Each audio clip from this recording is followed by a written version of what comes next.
কালিমায়ে তয়্যিবা লা ইলাহা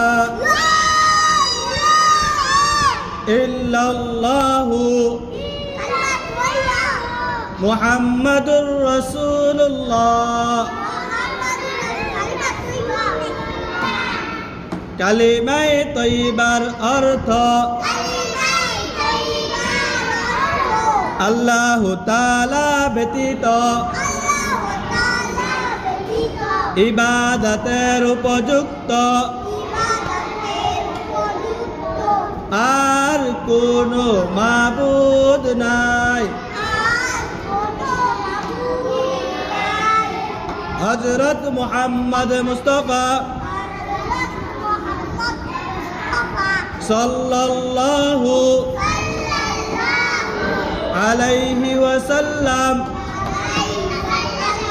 আল্লাহ তাআলার বান্দা ও রাসূল।